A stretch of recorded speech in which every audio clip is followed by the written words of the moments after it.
DC Stoddert, one of Washington's largest youth sports associations, hosted a silent soccer event. Papadis, at first glance, last Saturday appeared to be like any other on the grassy fields at Hamilton Recreation Center in Northwest Washington, hordes of kids participating in youth soccer matches while their parents sat on the sidelines and watched.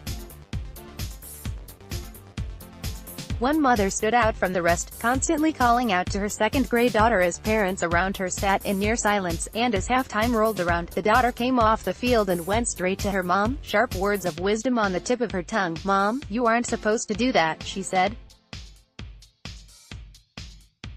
It's Silent Saturday. One of the city's largest youth sports associations experimented with peace and quiet last weekend during DC Stoddert's first silent soccer event. Parents were limited to minimal cheering and nonverbal feedback. Clapping was preferred, whistling was allowed. Coaches were asked to limit their in-game feedback, and encouraged to instead provide coaching points at the start of games, during halftime and during the post-game.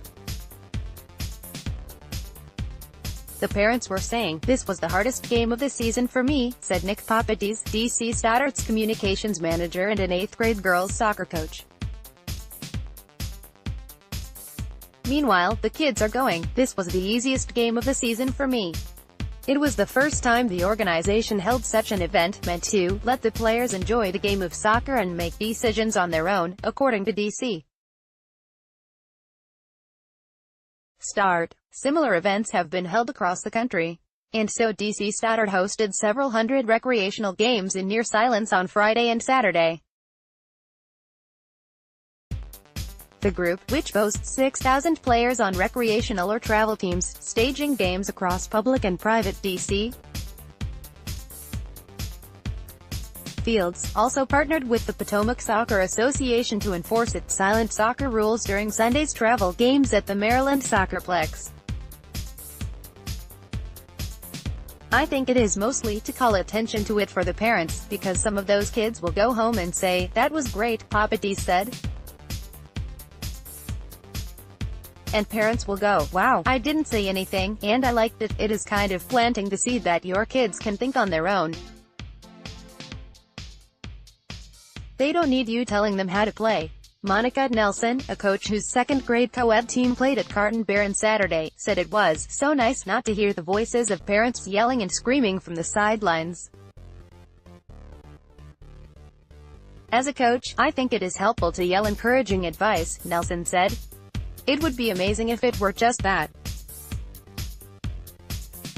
Some parents can just be over the top. It just really gets me down with some things parents say." Participation in the weekend silence was optional but strongly encouraged. Referees were not charged with enforcing the rules. "Players were really forced to communicate more," said Jennifer Gutman, DC Stoddert's executive director. "The best situation was how the coaches set that up and how they told them beforehand that they needed to rely on each other and help each other out more." The organization chose to experiment with silent soccer halfway through its current season so that parents and coaches might almost fall into their bad habits, yelling, being overbearing, and then recognize their behavior.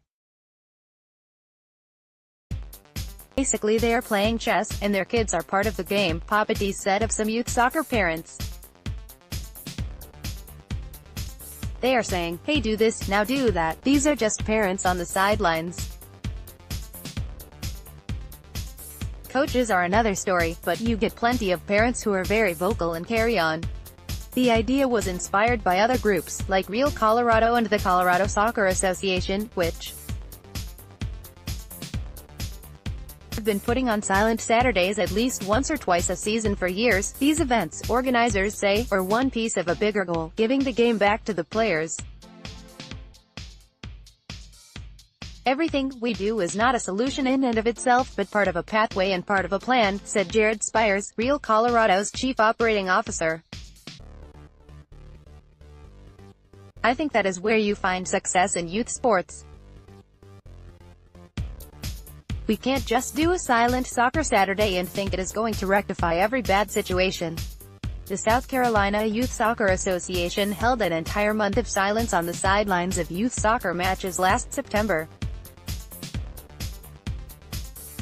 Ernst Davison, the association's Rules and Compliance Chair, said the feedback from parents, coaches, players and referees was overwhelmingly positive. After that, quite a few clubs embraced the concept and culture that they wanted for their clubs, Davison said. It reminded parents to be active listeners. It's about the kids. It's not about you. This was never intended to be a one-and-done thing. DC. Stoddert plans to continue holding a silent Saturday once a season, with the next opportunity arriving in the fall.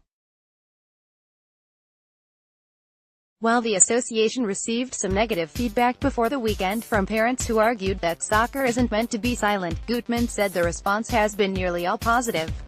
It wasn't perfect, but we need to work together to change the culture, Gutman said. Read more high school sports coverage. This old school scout helps upset-minded, small colleges find hidden gems. The Steph Effect, how NBA star is inspiring, and complicating, high school basketball. Nearly 2 years since their introduction, pitch count limits have mixed results.